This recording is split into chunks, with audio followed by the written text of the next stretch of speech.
and welcome back to the Beyond Aromatics Podcast by the National Association for Holistic Aromatherapy. I'm your host, Savannah Rose. You can learn more about NAHA and join us as a member by visiting naha.org. On today's episode, we explore the changing landscape in human relationship for aromatherapy's favorite buzzing friend, the bee. Our guest, Amanda Plunkett, has dedicated her life to understanding the world of bees and their unique relationship with our environment. From native bees and the well-known honeybee, to environmental hazards and the fires that affect their habitats, we hope to uncover some insight into coexisting with each species and how we can become a little better as neighbors. After years of suffering with an environmental illness, Amanda turned to holistic medicine. She began her aromatic education by obtaining her advanced aromatherapy certification with the School of Aromatic Studies in 2015. Since then, she has also successfully completed a horticulture class and gained an organic lawn care accredited professional certification through Chip Osborne. The wide range of training emphasized how health starts with soil.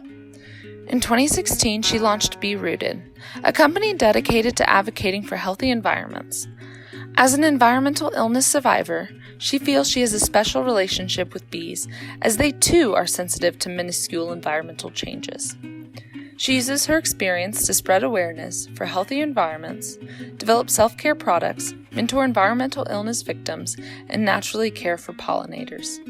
To learn more about Amanda, please visit her website at www.berooted.com.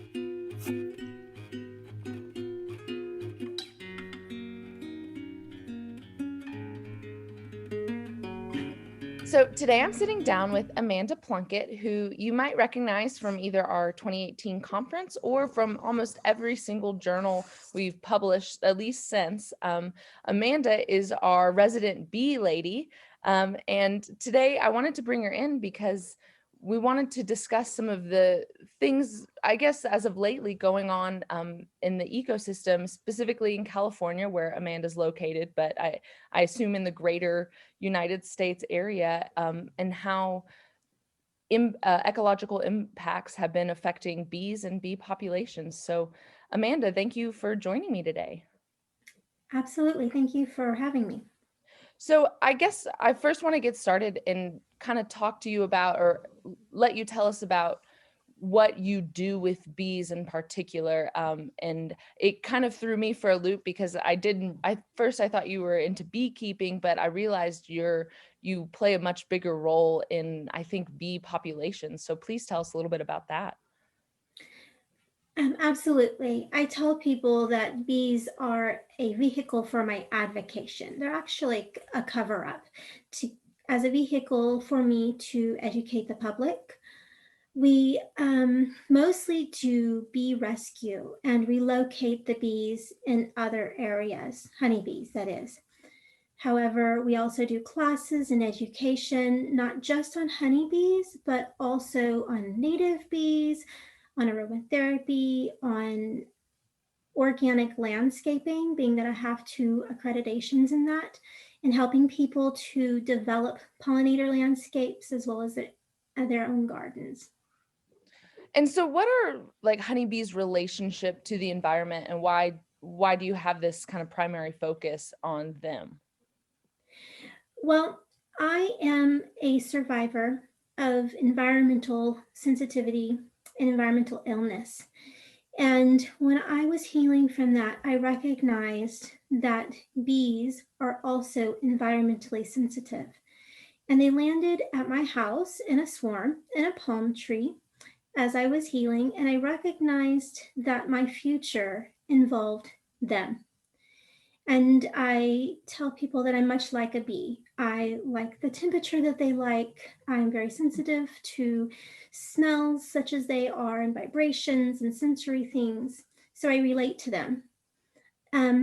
But not just honeybees. I recognized as I went into beekeeping that there's more to this, that everything, of course, is connected, but there were 20,000 different species of bees worldwide. And I had no idea because I had always thought that everything revolved around the honeybee. And of course, because 1 out of every 3 bites we take comes from the pollination of a honeybee.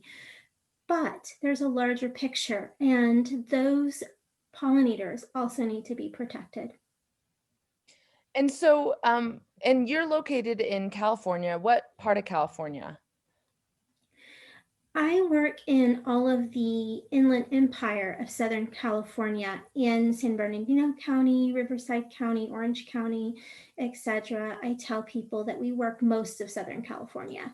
So we also work the high desert, we work the foothills. Our territory expands to so many different microclimates. So that's pretty cool that I get to see the different seasons according to the honeybees in low-lying areas as well as high elevations. So, in your job, you work on relocating bees, and could you just dive in a little bit more about like how that works and why it's important? Well, bees, of course, honeybees, are kept as a livestock. So they're vital in our city areas because they are a native to Europe, Asia, and Africa. They're not actually a native to the United States. And many people do not want honeybees in our urban areas, but that's where they thrive with all of those immigrant plants. Our ornamentals, our backyard gardens, our backyard citrus and pomegranates in Southern California need honeybees. In our native areas, honeybees are not necessary. As a matter of fact, they can become invasive. And so, what we do as relocators is that we, for example, if bees take up in the residence of someone's roof, it's very important to get not only the bees out of there, but all of the material, because as long as the bees are there, they're heating and air conditioning that material, keeping it safe, protecting it from pests such as rats.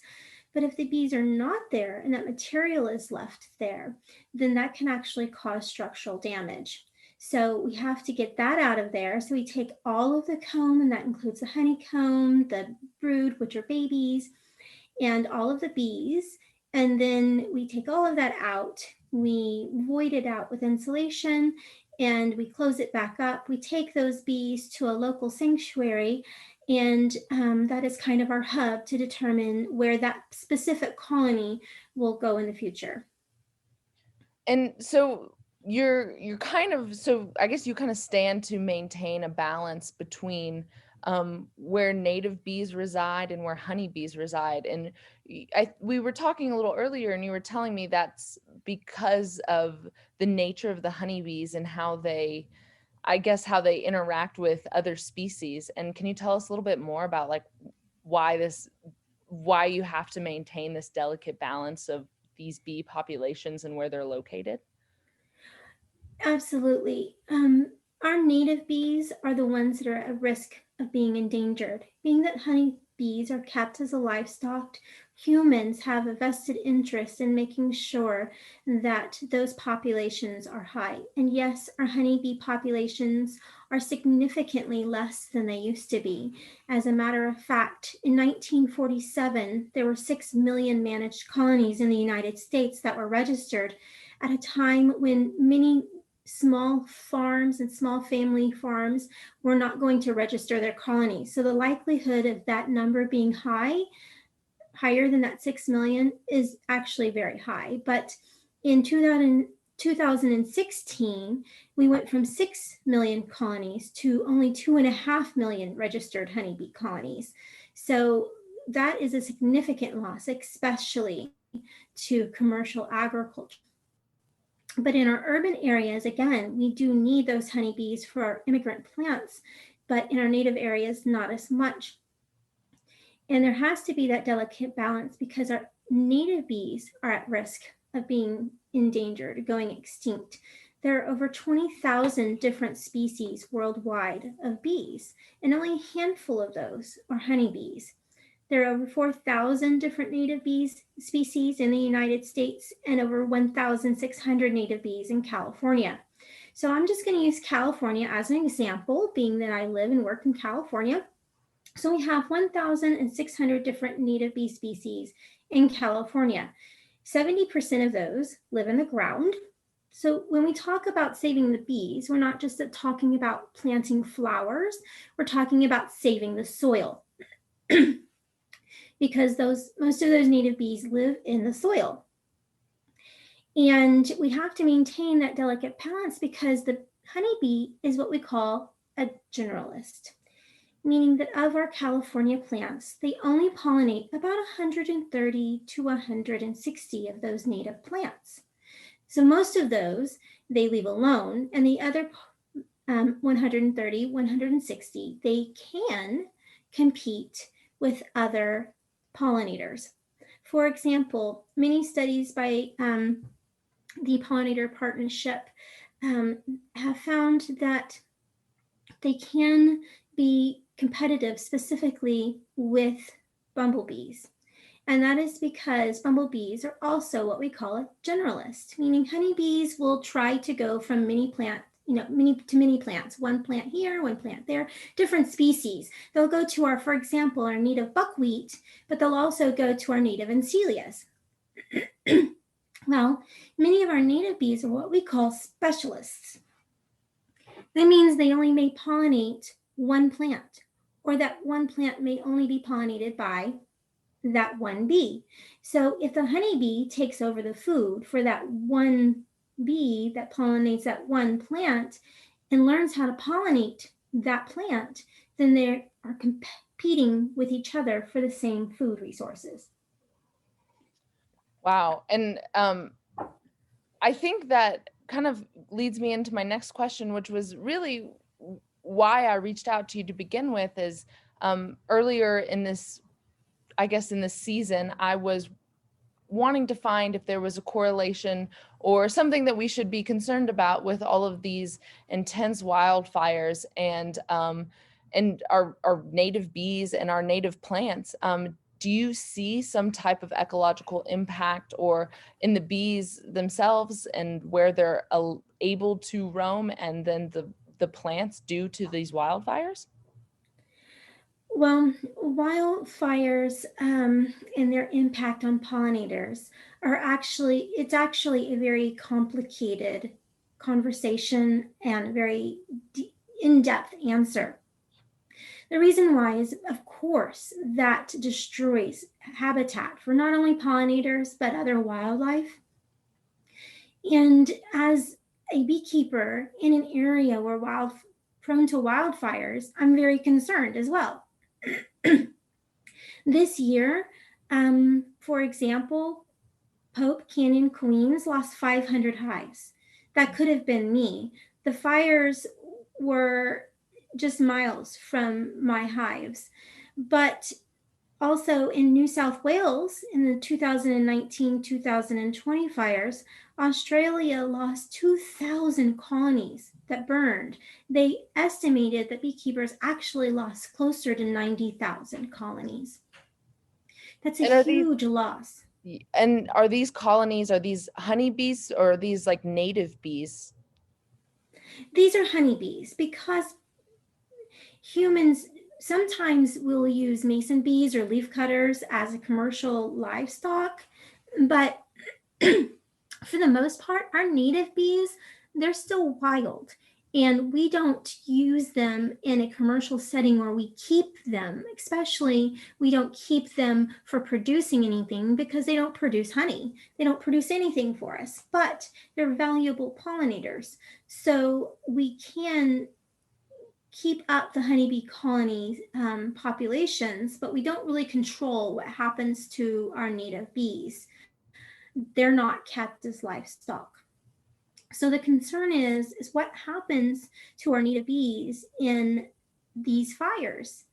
What is the result of the habitat loss, of the house lost? How do they get to live through the fire? And that is actually something that is very interesting, and that's what we need to be concerned about, because the United Nations has estimated that over 40% of our invertebrate pollinator species, particularly bees and butterflies, are facing extinction in the next few decades. So we need to be focusing more on those bees and those butterflies that don't have the beekeeping advocates like our honeybees. And so I guess in that case, I kind of want to know like what changes we might expect to see at this rate of loss for either the honeybees or for our native bees.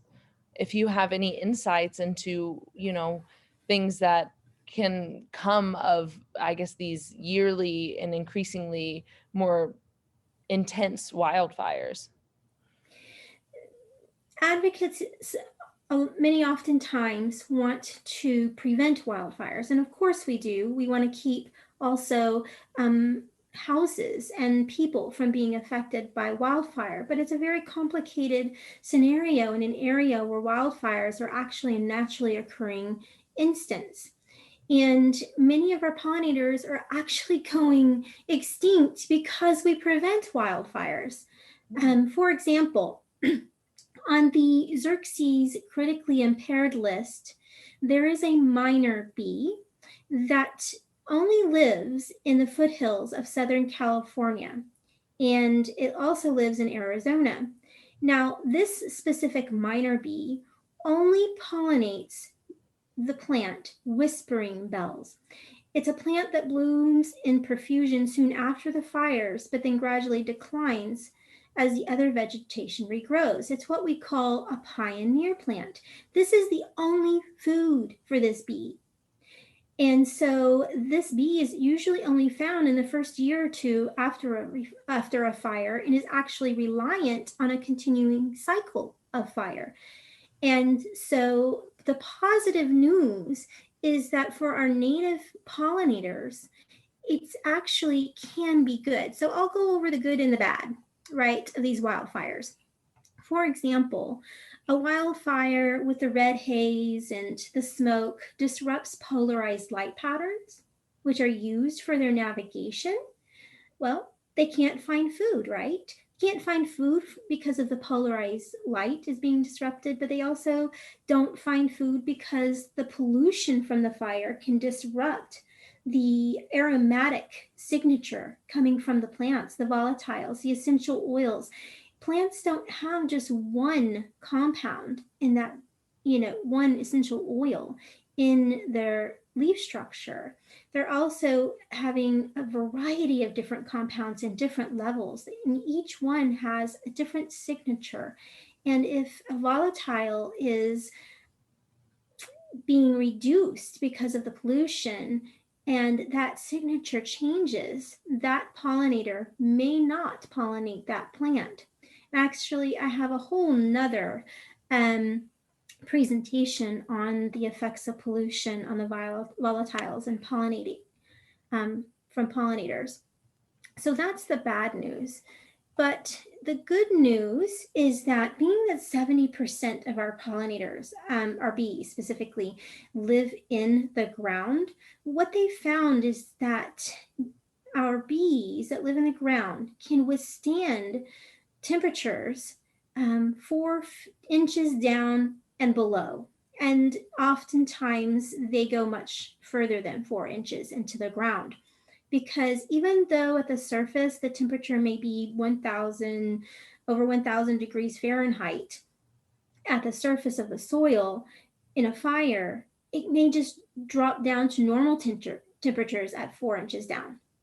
So what studies have found is that, for example, all life stages survived the heat and durations of fire at below that. And only 9% of 449 mining bee species, in one specific study, which only leaf cutters nested at that shallow mark where they could be destroyed in the fire. Now, fire does kill, being that the other 30% live above the ground, it will kill our pollinators that are living in dead trees and twigs and, above the ground. It can kill them. But over the course of time, as the pioneer plants come in 3-4 years post fire, sometimes they can find 20 times more species in that area that endured the fire versus in areas where fire is being restrained and natural fires are being kept from happening. And so it actually contributes to pollinator and bee, specifically bee diversity, if that area is severely burned. And being that many of our pioneer plants in in California, such as deerweed, deerweed hosts 15 different butterflies and possibly another 15. So possibly 30 different butterfly species host on deerweed. That's a host species, that's a pioneer plant that only comes up from disturbed soil, specifically after fire. But if we're resisting those natural fires in areas where human populations are not at risk, then we do not see that increase the diversity of pollinator species over the long term. It's so fascinating to know that, so many different facets of like our ecological systems rely on these wildfires, and something that, we've feared in so many ways because of how much property damage they can do and how just intense it can be. But realizing how necessary they are, it's always this delicate balance of, our relationship to the world as people, and how this world already had its own way of balancing itself out. And with the honeybees, are these fires, they were destroying a lot of these colonies. Are these, in some ways, are there, I guess, ways that we can kind of balance this out? Because it seems like a lot of the native bees or types of native bee species really rely on this, but is it overall bad for the honeybee populations? Well, absolutely, because their habitat gets destroyed. But as beekeepers, we can ensure their survival if we have plans in place to move them and not keep so many colonies in one location. For a sustainable beekeeper, it's actually recommended to not keep more than 20 colonies in one location. So that's what I do. I try to be sustainable to keep the competition down for native bees, and keeping my colonies in one location at, about 20 colonies or less in most instances. And so where they're susceptible to fire, do we as beekeepers have, too many colonies in that one location, basically putting, all of our eggs in one basket, not diversifying our locations? And also, do we have plans in place, just as any other livestock keeper in those areas? Do we have plans in place for moving them and being ready to go, essentially? Yeah. And just, I'm so curious, what does it look like to move a colony of bees? Well, it's best done late at night after the sun goes down or when they're very cold, because most of the bees are going to be at home. You're going to lose less foragers that way. In a wildfire, you may not have that luxury, essentially, because you may be in a hurry to get them out of there very quickly.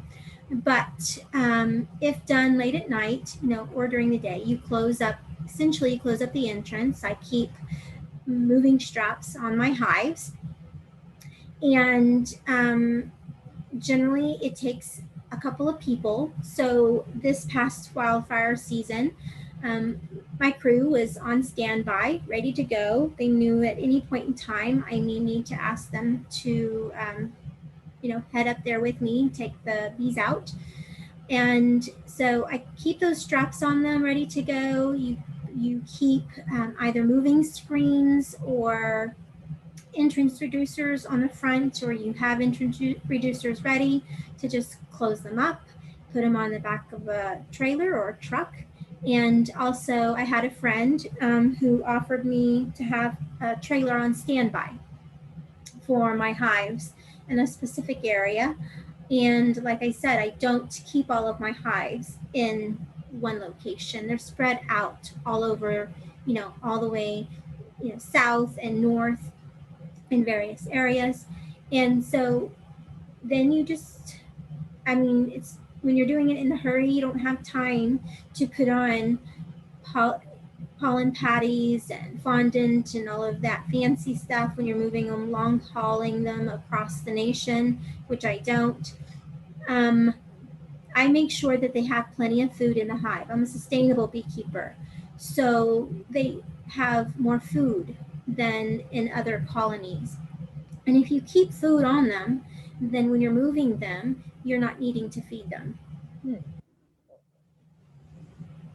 It's so intricate, and it's something that I've always been fascinated by as just somebody who's like very vaguely familiar with beekeeping. And I'm always like, how do you herd bees? How do you keep them together and stuff? So you just seem to know so much about just like every little nuance about bees and their relationship to certain flowers. I'm just so impressed. And we actually had to reschedule this because you ran into a bee emergency last week. And I was wondering if you can kind of tell us a little bit about this, because I think it plays into the whole delicate balance and how we interact with bees and with our own civilization, and how it affects bees or how bees can affect it. Well, and also what I found really interesting about this particular scenario is that we as advocates, sometimes we don't even have the whole picture of a scenario. I was called in to help with taking down a 4-story dead tree. When bees take up residence in a tree, specifically in the trunks, oftentimes that tree is already decayed because they have to have a large volume of space for their hives. So they take up residence in trees that are already decaying, or they're sick, or they're dying. Sometimes that's not the case in like olive trees. Olive trees grow up, their base grows up, and so there's often cavities under the ground. Now, that's natural even in a healthy tree. But in other trees where they're taking up inside of a branch or a trunk, they're often decaying and dying. And we do want to leave our dead and decaying trees because it provides wildlife habitat, and even, bees, important bees like our carpenter bees. They enjoy that decaying wood. And they're essential pollinators, specifically for example, to our passion fruit vines and our tomatoes. You wouldn't think that carpenter bees pollinate those, but they do. And so if the tree is decayed, the diameter decayed at 70% or greater, it is recommended when humans are, could possibly be in danger from that tree, it's recommended by the universities to take that tree down because it becomes a safety hazard. In this specific area, yes, they had called me last minute to go in and help take this tree down because there was an environmental advocate stopping the tree from coming down because there were a colony of bees in it. This environmental activist wanted the tree to be saved and the bees in it to be saved. So they called me in last minute to save the bees, and we were going to work in conjunction with the tree service, which, keep in mind, also had 2 biologists on staff on site that are very big environmental advocates themselves, and they also have a certified arborist on staff. So this isn't just any tree company. This is a very experienced and environmentally caring tree company. They're not just going around chopping down trees and, and topping them. So anyways, the tree had to come down because the property owner that owned that property had a house on the property and felt at risk from that tree. The tree actually was decayed. Keep in mind, this is, 4 stories high, big, huge tree. So up in the forest. And the person felt at risk from this specific tree. It was decayed quite a ways down. There were no leaves on it. And the thought is, we want to save our trees for wildlife, but that specific tree posed a fire risk because it was in the way of the power lines. And so Edison had actually agreed to pay for that tree to come down. And the property owner was, scared of this tree, and it posed a fire hazard.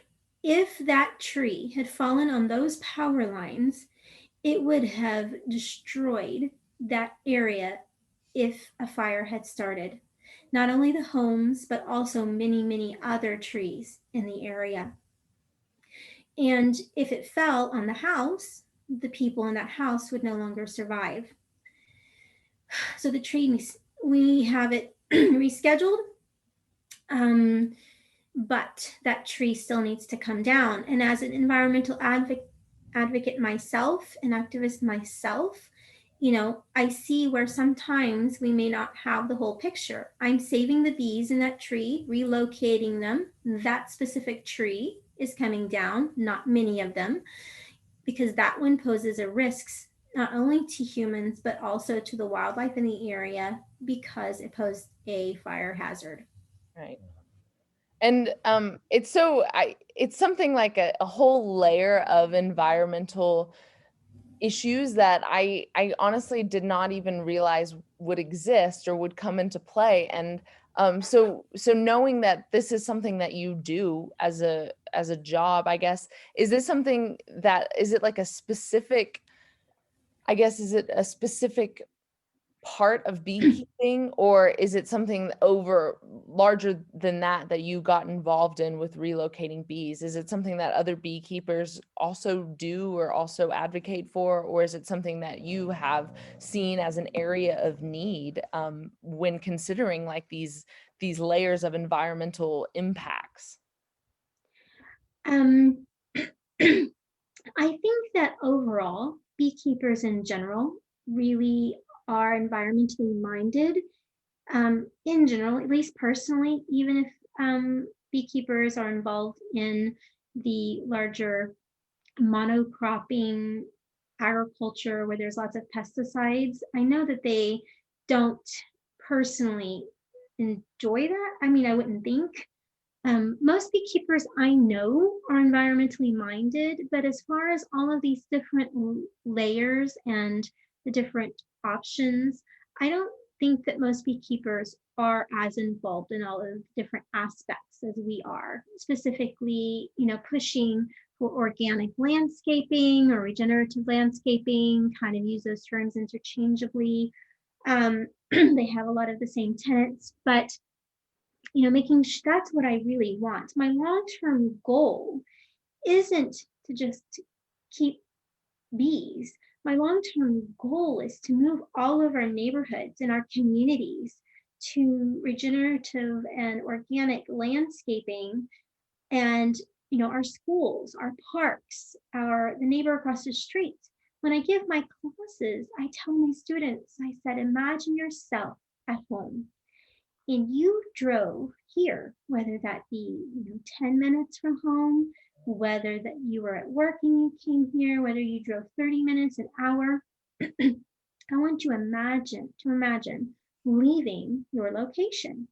Now, you passed neighborhoods, you passed gas stations, grocery stores, libraries, schools, parks. Where in that list is it really safe for our pollinators? Even organic pesticides pose a risk to our pollinators. So where is it really safe How many neighborhoods and cities have moved to pollinator safe landscaping? How many of them actually put in native plants to help our native wildlife? I hope for the rehabilitation of our neighborhoods and of our communities. And the way to do this is one person at a time, one home at a time, one city at a time, but also, not in just education, but actually helping them do it. And that is my long-term goal. The bees are just a vehicle to that greater concept. And I don't think most beekeepers have that. And I mean, I think in a lot of ways it's so fascinating to see how your relationship to beekeeping, your relationship to organic gardening and lawn care, and your relationship to essential oils, kind of I mean, it's layers on top of layers because you talked earlier about the bees' sensitivities to the volatile oils in plants and how that becomes affected because that's their way to find certain plant species. And it's amazing how you've kind of developed this all-encompassing area of I guess a not just a career, but like a lifestyle and how you found the relationship between them all. And I know you do a lot of education. And I think I wanted to give you a minute to kind of plug some of the coursework and stuff you do. But I did want to say, I would love for you to kind of just talk about some of the ways in which people who necessarily don't, like, I don't have the means for beekeeping, but I would love to know more about the ways in which I could help bees as somebody who realizes and understands their importance, but how I can involve myself. I live like in a small suburb town, but I live in the actual town, so I have a very small yard. I was trying to go with native species, but you also talked about what things you can do to help honeybees. So yeah, I would love for you to plug your courses and plug any, I guess, helpful tips you have for somebody who wants to be more of an advocate for bees and for organic lawn care. Absolutely. Well, with the pandemic, most of our classes being in person stopped. We've been working in the background and behind the scenes and developing more classes for virtual and to reopening our classes in the spring. Hopefully, when the pandemic slows, we're currently still offering private mentorship and private tours. So, but of course, with California just going back down on lockdown, at least not until that's over. But after that lockdown, you know, is over and the pandemic may still be in play, I'm offering tours and mentorship for private households. In other words, a family, children, even. We have enough personal safety equipment for even children, and anyone in the household could be invited to that specific class. In the future, we've been working for several years in opening our sanctuary on a community garden. It's actually the Route 66 Community Garden in Rancho Cucamonga. Looking forward to opening that after the pandemic for larger groups and field trips. But also, we hope to move to more virtual offerings in the spring. So that's kind of look forward to that in the spring. And then if you would like, in-person mentorship or household classes or tours after the lockdown, then we can still offer that until the other things are launched. My tips, though, are to really focus on any space you have, whether that is in an apartment on a patio.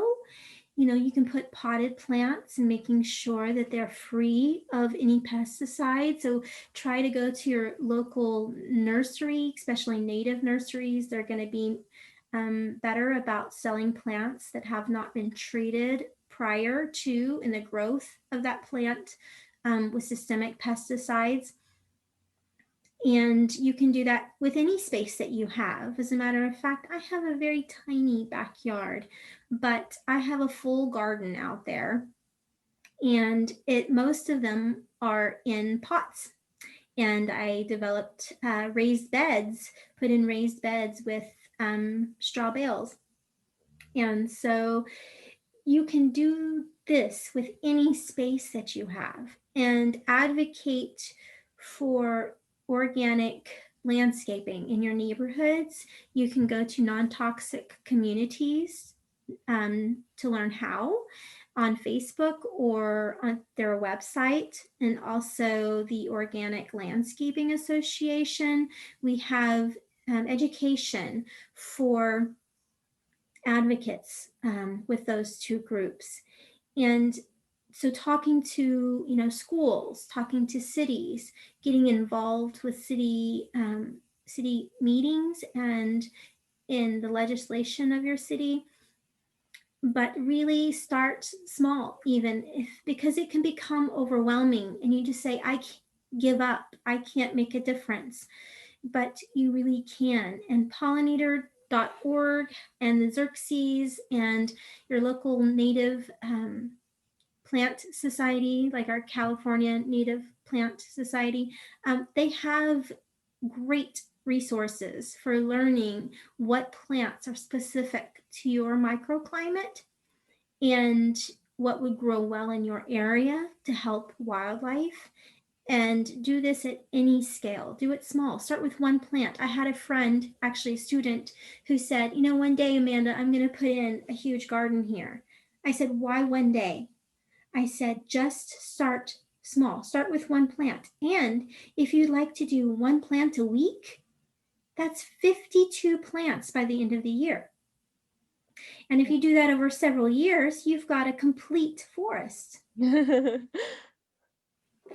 So those are my tips. Start with food, because you can't necessarily keep bees, but all of our pollinators, not just our bees, need food. And that's the main complaint of beekeepers, actually, is that there's not enough food for everybody. So plant, plant, plant away.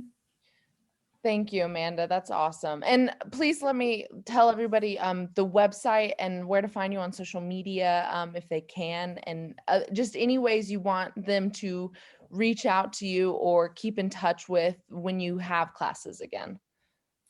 Absolutely. My website is berooted.com. It is a little outdated. We were busier this year than last, so I need to update that. But you can also email me at berootedbees@gmail.com. My phone number is found on my website. Feel free to call me, or you can email me as well. And I'm also on Facebook and Instagram. Awesome. And you guys can also keep touch. Amanda does a feature in every journal we have of bees. She covers a ton of different subjects with them, and she talks about different pollinators and different bee focuses. And I look forward to them every journal. I love picking up the little tidbits. And obviously Amanda has such a great background and a great vast knowledge. I mean, she's going all of this unprompted or unnotes. So she's such a good resource to get any type of just what bee updates. I feel like in some ways I don't have the time to like learn about this topic from the bottom up, but just getting these little biteable chunks every month is so or every journal is so fascinating. So thanks, Amanda, for always being willing to share with us and during webinars, journal articles at the conference, and now with our NAHA podcast. I've loved getting to talk to you today, and just learning more about everything you have done with your life and how much you've dedicated yourself to the ecological impacts and our relationship to nature and then to essential oils. So thanks again for being here. Thank you so much. I really have enjoyed being a part of sharing with NAHA. All right, everybody, we will see you next time on the Beyond Aromatics podcast, and thanks for listening today.